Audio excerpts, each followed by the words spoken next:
नौजवानों, बहुत सारी बातें हो रही हैं। क्या हो रही है कि हमारे साथ नाइंसाफी हो गई, हमारे साथ इतनी नाइंसाफी हो गई कि इतनी रंजिश हो गई कि इतने चंद लोग खिलाफ हो गए कि वो चाहते हैं कि बीजेपी को यहां से जिता दे और कांग्रेस पार्टी को यहां से हरा दे। मैं उन सब से कहना चाहूंगा कि यहाँ की आवाम, यहाँ का वोटर सियासी तौर पर बेदार वोटर है। यहाँ के लोग इतने मासूम नहीं है, इतने बेवकूफ नहीं है, सीधे साधे भोले भाले होंगे, लेकिन इतने भी बेवकूफ नहीं है कि हम अपने हाथों से बीजेपी को जिताकर वो हथियार हमारे खिलाफ इस्तेमाल करने के लिए हम दे दें। ದಾವಣಗೆರೆ ದಕ್ಷಿಣದಲ್ಲಿ ಇಂದು ನಡೆದ ರಾಜಕೀಯ ಸಭೆ ಒಂದು ಸಾಮಾನ್ಯ ಕಾರ್ಯಕ್ರಮವಾಗಿರಲಿಲ್ಲ. ಅದು ಜನರ ಭಾವನೆ, ಅಲ್ಪಸಂಖ್ಯಾತರ ಶಕ್ತಿ ಮತ್ತು ನಾಯಕತ್ವದ ಮೇಲೆ ವಿಶ್ವಾಸದ ಮಹಾ ಪ್ರದರ್ಶನವಾಗಿತ್ತು. ಸಭೆಯಲ್ಲಿ ಸಾವಿರಾರು ಜನರು ಸೇರಿಕೊಂಡು ರಿಜ್ವಾನ್ ಅರ್ಷದ್ ನ್ಯಾಯ ಬೇಕು ಎಂದು ಘೋಷಣೆಯನ್ನು ಕೂಗಿ ಕಾರ್ಯಕ್ರಮದಲ್ಲಿ ವಾತಾವರಣವನ್ನು ಉತ್ಸಾಹದಿಂದ ತುಂಬಿಸಿದರು. ಅವರ ಭಾಷಣ ಮಾಡುತ್ತಿದ್ದ ಸಮಯದಲ್ಲಿ ಜನರ ಪ್ರತಿಕ್ರಿಯೆ ಸ್ಪಷ್ಟವಾಗಿ ತೋರಿಸಿತ್ತು.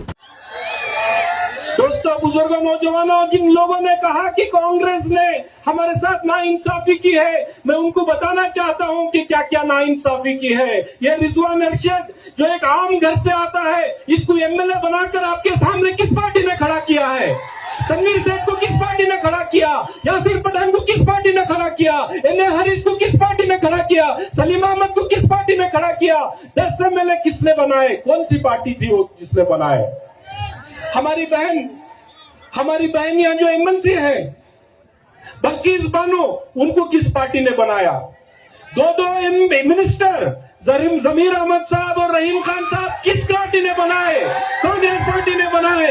यूटी खादर जो स्पीकर है, किस पार्टी ने बनाई? कांग्रेस पार्टी ने बनाई। ये नाइंसाफी है। 20 लोगों को बोर्ड ऑफ कॉर्पोरेशन के चेयरमैन बनाया, किस पार्टी ने बनाया? कांग्रेस पार्टी ने बनाया। राज्यसभा में हमारा भाई नासिर हुसैन बैठा है, किस पार्टी ने बनाया है? कांग्रेस पार्टी ने बनाया है।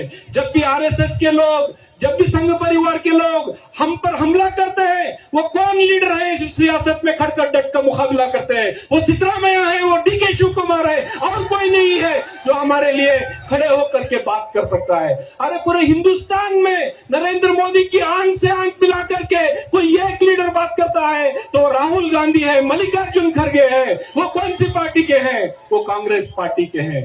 ये लोग, मैं देख रहा था यहाँ के एक जमाने के बहुत पुराने लीडर सीएम इब्राहिम साहब इस धूप में गली गली घूम रहे हैं, घूम कर बोल रहे हैं कि कांग्रेस ने क्या किया, कांग्रेस ने क्या किया। अगर ये स्टेज आकर सीएम इब्राहिम साहब देख ले तो उनको पता चल जाएगा कि कांग्रेस ने क्या किया। अरे इब्राहिम साहब, कांग्रेस ने आपको एक सिटिंग एमएलए की टिकट काट कर भद्रावती में दी थी। एक सिटिंग एमएलए था, वो हमारी कौम का नहीं था। आपकी जिद की वजह से हमने उसकी टिकट काटकर भद्रावती में दी। क्या आप वो सीट जीत पाए? क्या आप वो सीट जीत पाए? आप नहीं जीत पाए। आपका डिपॉजिट नहीं बचा और आप जो खुद एमएलए नहीं बन पाए, आज गली गली दूसरे को एमएलए बनाने के लिए घूम रहे हैं। दूसरे बना नहीं सकते। जो आदमी खुद नहीं जीत पा रहा है वो बोल रहा है कि मैं कांग्रेस को हरा दूंगा, बीजेपी को जिता दूंगा। ये आपकी बस की बात नहीं है। कांग्रेस को दावणगेरे साउथ में जब तक आप हरा नहीं सकते तब तक इस दावणगेरे साउथ का वोटर, सेक्युलर वोटर, सबको साथ लेकर कांग्रेस की आइडियोलॉजी हिंदू, मुसलमान, सिख, ईसाई हम सब हैं, हम सबको साथ लेकर चल रही है कांग्रेस पार्टी, तो आप बिल्कुल नहीं हरा सकते। दोस्तों, पूरे दुनिया में आज एक जंग चली हुई है। एक तरफ अमेरिका और इजराइल है, एक तरफ ईरान है। कांग्रेस पार्टी खुलकर ईरान के साथ दे रही है, बीजेपी खुलकर इजराइल के साथ दे रही है। जंग शुरू होने से 2 दिन पहले नरेंद्र मोदी इजराइल जाकर नेतन्याहू जो दोजख में जलेगा, गाजा में, फलस्तीन में 50,000 लोगों को जिसने मारा, हमारे 18,000 नन्हे मुन्ने बच्चों को जिसने मारा, वो नेतन्याहू, उसके साथ ये बीजेपी के मोदी की दोस्ती है। आप बताएं, उस बीजेपी को आप जीतना चाहते हैं जिसने फलस्तीन में हमारे बच्चों को मारने वाले इजराइल का साथ दिया? बताइए, आप जीतना चाहेंगे? क्या आप उस पार्टी के कैंडिडेट को जिताएंगे जो फिलिस्तीन के साथ खड़ा रहा? क्या आप उस पार्टी के कैंडिडेट को जिताएंगे जो इंसाफ की बात करता है, इंसानियत की बात करता है? क्या आप जालिमों को ताकत दे देंगे? क्या आप मजलूम का साथ नहीं देंगे? अरे एक सीट की बात है, आज नहीं तो कल हमें जरूर मिल जाएगी, लेकिन अगर यहां से बीजेपी जीत कर चले गई तो इसका खामियाजा हम सबको भुगतना पड़ेगा। अगर यहां से बीजेपी जीत कर चले गई तो आप सिद्धरामैया के हाथ को कमजोर करेंगे, आप डीके शिवकुमार के हाथ को कमजोर करेंगे। अगर यहां से बीजेपी जीत गई तो आप नरेंद्र मोदी को मजबूत करेंगे, राहुल गांधी को कमजोर करेंगे। दोस्तों, भाइयों, बुजुर्गों, नौजवानों, किसी भी कम्युनल पार्टी को जिताना हमारे हक में नहीं है, चाहे वो कम्युनल पार्टी बीजेपी क्यों ना हो, चाहे वो कम्युनल पार्टी एसडीपीआई क्यों ना हो, ये सब कम्युनल पार्टीज हैं। अगर एसडीपीआई मुसलमानों की नुमाइंदगी की बात करती है तो मैं उनको पूछना चाहता हूं, जो शिवाजी नगर में क्या मैं मुसलमान नहीं हूं, मेरे खिलाफ क्यों लड़ते हैं? क्या तनवीर सेठ मुसलमान नहीं है, इनके खिलाफ क्यों लड़ते हैं?